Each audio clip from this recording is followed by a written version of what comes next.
You wanted real talk, and this is where you'll hear it. Uninhibited by the toxic influences of cancel culture, unvarnished and unfettered, unencumbered by the censorship of traditional radio, uncontaminated by big media interests. And now, Sherman Unlimited.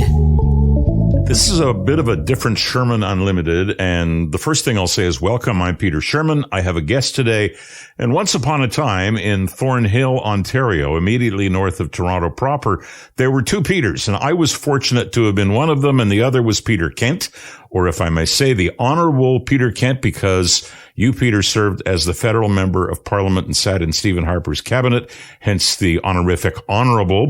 In Thornhill, we were actually called the two Peters. And what's interesting is we knew each other from broadcast reporting way back in Montreal during the late 60s and early 70s. And we crossed paths a few times in between because we remained, both of us, for the most part, in the same line of work. And didn't that change in 2007 when I got elected, in 2008 when you got elected, and we rocked that constituency from red to blue, which it has never been prior and has never been since, despite our retirements. That's legacy politics. I'm fine. Thank you, Peter, and great to chat with you. We don't have a long time on this program, so let me get right into it. We had lunch back in the fall before I went down to Florida for my annual sojourn away from the snow.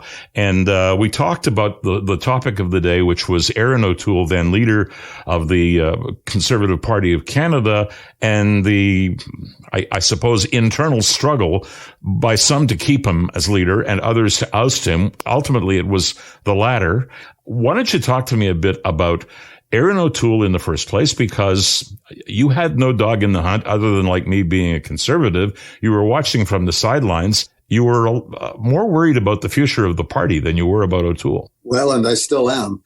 The problem that the party has had since the Harper government was defeated in 2015 was that, COVID interrupted and put everything in a virtual world. But secondly, even before COVID, for the first leadership campaign, which Andrew Scheer won, the party chose to go to what was really a virtual convention anyway, and a ranked ballot. We had a baker's dozen rivals running for that leadership because it was easy to do, and the entry fee obligations were relatively low. Andrew Scheer won very narrowly over Maxime Bernier. And then Bernier went away mad. Leadership was weak from the beginning. Yeah, and Bernier took his marbles and went home and formed an outlier party called the PPC and People's Party of Canada, and has garnered some percentage but no seats. But thank heavens he didn't win. And yes. he was a very few votes away from winning. Fast forward, COVID, and the party, in its wisdom, and it was more necessary for the second leadership campaign than the first because of the restrictions of COVID. But again, we had that dreaded ranked ballot. But let me stop you right there. Let me stop you right there, because just listening to you describe all of these events, and I could let you go and you could go another 2 minutes, and what it says is a party in disarray. Absolutely. No, absolutely in disarray. We got into the campaign, and Erin, again, because he had won his leadership playing to two very powerful groups within the party, the social conservatives, those who support or oppose to Trudeau government gun control, and others who are against Bill 21 in the province of Quebec, human rights and civil rights in Quebec. Erin flip-flopped. So he undercut his own campaign by flip-flopping on it, and his credibility suffered in the election. We lost again. Did he deserve votes? Did he deserve to be forced out? Would you, No, if you were there, would you have voted him out? No. Why? Absolute. Well, because leaders have used to be given two kicks at the can. And again, Erin accumulated more votes than Justin Trudeau, but in the wrong parts of the country. And again, it was defeat and a minority government. What we're faced with is that as COVID is winding down now, the party, in its lack of wisdom, has again gone for what will be a virtual convention and the mail-in ranked ballots. And we have, as Brian Mulrooney said today, the three leading candidates for the leadership now are all remarkable individuals. But the trouble is, a couple of them are employing scorched earth preemptive tactics against each other, which are further polarizing our very polarized party. Okay, so we're going to get into that, but the situation as it stands today is we have in Justin Trudeau a leader who, this is just my opinion, is bankrupting Canada for our kids, certainly our grandkids, maybe even for us. It's that close, and he's in a no-lose minority situation. Yep. And I say no lose because here's the CPC. You describe it as a scorched earth policy, one versus another. My take on it is if you look at the candidates who have declared so far, you got Pierre Poilievre, who's like Mulrooney said, a terrific leader in waiting, a terrific guy. He's great on his feet. Jean Charest, who has every experience right down to arguably saving Canada from the clutches of Quebec during a separation battle. And now you've got Patrick Brown, who's the mayor of Brampton and the victim of the Night of the Long Knives when he was ousted as the legitimate leader of the Progressive Conservative Party of Ontario.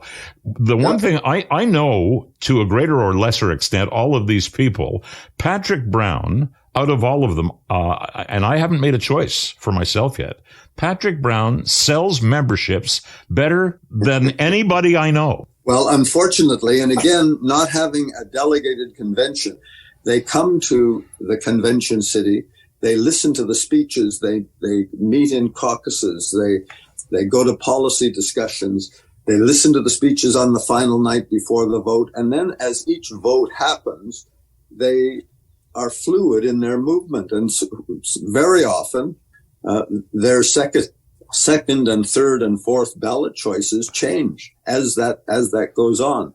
With the ranked ballot, you can go out and make deals, privately with these different groups, or as Patrick did very successfully in Ontario, took retired hockey players to ridings the Conservatives never held and probably never will hold, to get a small number of members joined up.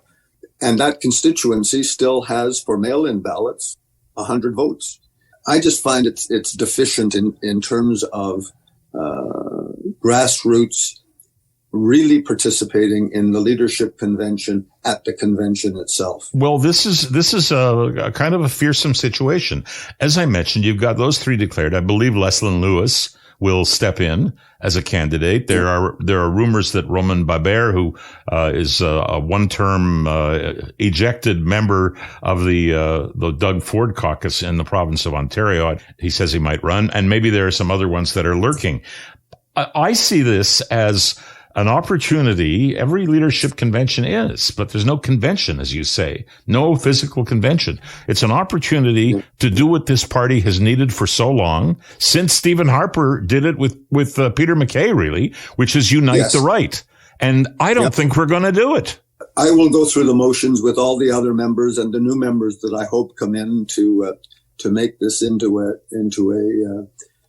leadership campaign that truly represents all of those in Canada who consider themselves part of the conservative movement, not just single issue power play groups.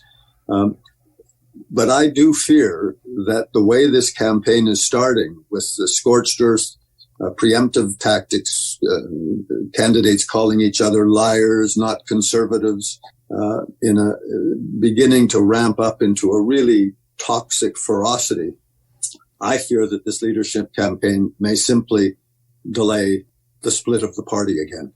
Yeah, that's what I think a lot of people are worried about. And here we are talking to each other. I'm ostensibly the interviewer and you're the interviewee, but we are two former politicians. We are both declared conservatives. I still am. I know you still are. I probably always will be. However, there's an old tale about conservatives that when we meet, we all draw our guns, form a circle facing inward and fire. And you know the result of that. And that's why we've had, I'm sorry, a kid in short pants running our country and looking at things like, as far-fetched as the Great Reset, in his portfolio. And there's no chance in the immediate future that we can push him out because the Conservative Party is not one party. It's many parties. Well, unfortunately, that's true. And the party has lost its institutional knowledge, it seems, that those years in the wilderness, when Jean Chrétien was unopposed after Kim Campbell's defeat, the institutional knowledge that brought behind Peter MacKay and behind Stephen Harper, all those conservatives who realized that the big tent is a big tent, but it needs to have a focus and unified set of priorities, not single issue priorities which divide the party. Which goes back to the days of, and these are going to be some, I guess, dusty names that I'm uncovering, the Alliance and the Reform and the Progressive Conservatives. And there they all were competing with each other until two guys said, this is pretty stupid. So I could discuss, for example, Pierre Poilievre. He used to come to Toronto when I was a junior in the legislature, and we'd have a couple of beers together at night. And I thought, this guy has a fantastic future. He's a lot younger than we are, and he's full of piss and vinegar. He's got great creds. He understands what's going on. But is he the guy for everybody in the conservative movement in general? I think not. And the reason not, and I could say the same thing about any of the others, is it is not one big blue tent. It's not. Well, no, that's exactly right. And some of it is regional, and that has been a challenge for the party since Johnny MacDonald. Some of it is social conservatives as opposed to those who are still referred to as progressive conservatives. So there's a lot of history there, and there's a lot of misunderstanding. And unfortunately, there is an angry impatience by a lot of conservative supporters who thought we should have won in 2019, who thought we should have won in 2021. And they are willing to go hard with almost an irrational passion, which I don't think is going to sell in many parts of the country with those crossover voters that voted for Stephen Harper as majority in 2011. So let me put this to you. You mentioned Stephen Harper, and you served in cabinet with Stephen Harper. He held things together to, I guess, two minorities and one majority. And I have to know, and I think our listeners are interested, what made Harper so different that he was the beneficiary of pretty well anybody who even loosely called themselves a conservative and voted in elections, where we've got all of these people. They have ideas about how to run Canada better than the Liberals, and I would wager that any of them could. But the difficulty is getting conservatives together to vote for one something. We don't know what it is. Part of the problem is having a caucus which unites behind the leader of the day, and toes the lines in terms of what that leader says the policy priorities are and where the red lines are in freelancing with private members' motions. Stephen was an excellent manager of both caucus and cabinet, and he also spoke the truth, spoke honestly, directly to the grassroots of the party, and never flip-flopped on them. Andrew didn't have nearly that solidarity of caucus behind him, and certainly not the solidarity of the grassroots.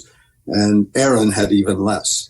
The caucus effectively rebelled against Aaron and over conversion therapy, for example. Those things are going to kill you. Those are always the things that kill you, especially if you're conservative. Conservatives are seen as a number of different things. One, we're stingy. We're we're elitist. Some people say we're racist. I don't think either of us or anybody I know in the conservative movement is any of those things. And I don't think that anybody who wants to look at the liberal tent would characterize anybody in it as any of them. I don't know why that is, but I suspect that we've done it to ourselves. How are we going to right the ship? There needs to be a realization, certainly by the grassroots membership at convention or any chance that they have to voice their opinions on issues of the day, but as in caucus as well. The leader is the leader, and while you can say anything you want in caucus, and Andrew, Aaron, Stephen encouraged some very open debates in caucus on a range of policies, not just over the more sensitive hot button issues which the Liberals roast us on a regular basis because of the outbursts of a few. Then we'll bring it to a close like this. I'll put this to you, and I don't want to put words in your mouth. This is my thinking, and I'm batting it at you to see if you'll bat it back. Okay. You've got a bunch of good people here who are going to try to be leader. One of them is going to turn out to be the leader of the Conservative Party of Canada. Is the Conservative Party of Canada, under any of them, capable of being broad enough to unify conservative-leaning people or people who are not self-described progressives so that we actually have a chance in the near future of unseating what I believe is the worst government the country's ever had? Well, it's still early days of the campaign.